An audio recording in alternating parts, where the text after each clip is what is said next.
Halo semuanya. Perkenalkan kami dari kelompok 7 Internet of Things. Nama saya Endasa Zahra Syaifur dengan NIM 182249094. Nama saya Gifta Moira Prasarnisa dengan NIM 182244106. Pada video kali ini kami akan mempresentasikan tugas IoT kami berupa sistem pendeteksi rokok dan otomatisasi pembukaan ventilasi. Nah, alasan kenapa kita bikin sistem ini adalah, kalian pernah nggak sih ngelihat ada orang yang merokok di dalam ruangan? Dan pasti kalian ngerasa kalau asap rokoknya itu bikin kalian pengap gak sih? Kayak sesak napas. Nah, oleh karena itu di sini kami bikin sistem yang ngasih peringatan ke orang yang merokok tersebut biar nggak merokok di dalam ruangan, dan juga bikin asapnya itu keluar dari ruangan tersebut, jadi nggak pengap lagi. Adapun alat dan bahan yang dibutuhkan untuk membuat sistem ini adalah kardus, 2 breadboard, 2 ESP32, 2 micro USB, jumper secukupnya, 1 motor servo, 1 stepper motor, 1 driver ULN 2003, sedotan, lakban, MQ2, speaker. yang terakhir adalah modul audio. Nah, di sini pertama-tama saya akan menjelaskan kode untuk bagian saya. Jadi di sini pertama-tama kita setup WiFi yang digunakan. Di sini username-nya saya pakai yang Jifmoy dan password lalala. Untuk brokernya kita pakai broker.hackmq.com dengan MQ30 port 1883. Nah, di sini kita ada setup variabel-variabel yang dibutuhin untuk defaultnya. Dan di sini ada juga setup untuk kipas. Jadi di sini kipasnya untuk pakai stepper motor, dan di sini ada ngedefine kayak GPIO mana aja yang kita pakai untuk stepper motornya itu. Kemudian di sini yang pertama ada fungsi nyalakan kipas. Jadi di sini kalau kipasnya belum nyala, dia bakal ngeset speed untuk kipasnya itu jadi 1200, terus bikin status variabel kipasnya itu jadi true, dan menunggu mati kipasnya sama dengan false. Terus dia bakal nge-publish ke topik kipas bahwa statusnya itu lagi nyala sekarang kipasnya. Terus kalau untuk matikan kipas, di sini dia bakal set speednya jadi 0, terus dia bakal bikin kipas nyala itu jadi false, dan menunggu mati kipas jadi false juga. Terus dia bakal publish topik kipas bahwa statusnya itu kipasnya lagi mati. Ini untuk fungsi setup wifi, dan di sini untuk fungsi reconnect. Nah, untuk fungsi callback, jadi dia tuh bakal dipanggil setiap ada pesan yang masuk. Di sini ada dua kondisi. Yang pertama kalau pesannya itu ada asap. Nah, kalau ada asap, logikanya itu bakal kebuka jendelanya dan kipasnya bakal nyala. Jadi di sini di set menunggu tutup jendelanya itu false dan menunggu mati kipasnya itu false. Kalau jendelanya belum terbuka, maka dibikin targetnya itu jadi 0. Kenapa 0? Karena jendela terbuka itu sudutnya kita bikin 0, sedangkan ketika tertutup sudutnya itu 90. Di sini kalau misalnya udah di set ke 0, bakal nge-publish ke topik jendela bahwa jendelanya itu terbuka dan kipas dinyalakan. Terus kalau misalnya pesannya itu aman, maka di sini dia bakal mulai nutup jendelanya. Jadi di sini menunggu tutup jendela itu true, dan dia mulai ngitung waktu untuk nutup jendelanya apakah udah 10 detik atau belum. Nah, ini untuk void setup. Di sini ada setup beberapa hal yang untuk defaultnya lah gitu.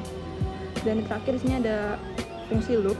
Jadi di sini tuh kalau misalnya servo jendela pos itu masih belum sama dengan servo jendela target, di sini dia bakal ngebandingin. Kalau misalnya masih lebih kecil daripada jendela target, dia bakal nambahin sudut servonya biar tetap terus kebuka. Terus abis itu, kalau misalnya servo jendelanya udah 0, jendela terbukanya bakal dibikin true. Dan kalau misalnya servonya sudutnya itu udah 90, maka jendela terbuka sama dengan false, dan dia bakal publish ke topik jendela bahwa statusnya itu jendelanya tertutup. Nah, kalau masih menunggu tutup jendela dan waktunya itu udah 10 detik, di sini dia bakal ngeprint kalau 10 detik itu udah berlalu dan udah waktu tutup jendela. Di sini dia bikin menunggu tutup jendelanya jadi false dan servo jendela targetnya jadi 90. Nah, tadi untuk jendela, sekarang untuk kipas juga sama. Dia bakal menggunakan menunggu mati kipas dan juga waktu untuk mematikan kipasnya udah 10 detik atau belum. Kalau misalnya udah, dia bakal panggil matikan kipas. Oke, untuk ESP kedua di sini ada dua file. Yang pertama adalah audiodata.h. Audiodata.h ini adalah konversi dari file MP3 menjadi file header agar bisa dibaca oleh ESP. Bisa dilihat ini isinya adalah banyak website di sini. Langsung saja kita ke file inonya. Di sini ada definisi dari konstanta-konstanta yang kita gunakan untuk connect ke hotspot dan MQTT. Di sini kita juga mendefinisikan pin MQ2 dan threshold dari asap atau batas normal asap.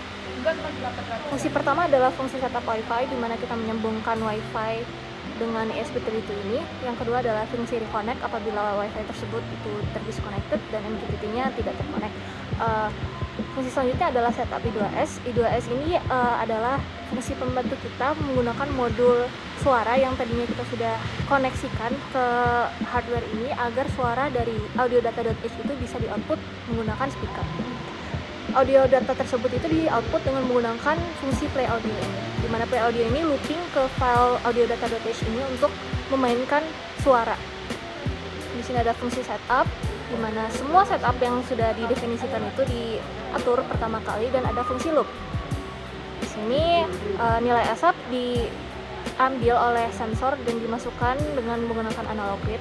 Ini nilai sensor akan di-print secara terus-menerus di serial monitor, dan kemudian jika nilai asap yang dibaca itu lebih dari threshold, di mana threshold kita sudah tetapkan menjadi 400 tadi, dia akan mempublish kepada klien MQTT bahwa ada asap yang akan menghubungkannya dengan ESP32 satunya tadi, dan dia akan menyalakan audio dan memanggil fungsi play audio. Jika status asap kemudian sudah berubah menjadi aman, dia akan mempublish topik aman, dan dia akan men-set status asap sebelumnya menjadi false. Langsung aja kita saksikan demo dari sistem kami. Ketika asap dideteksi, di sini kami menggunakan asap dari dupa sebagai contoh. MQ2 akan menerima asap tersebut dan mengirimkan status bahwa ada asap. Selain itu, audio akan dimulai seperti ini.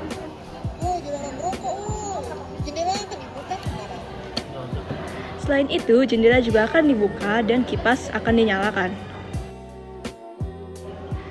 Untuk status asap, jendela dan kipas nanti akan muncul di dashboard. Setelah status asap aman, maka akan menunggu waktu 10 detik untuk menutup jendela dan juga mematikan kipas.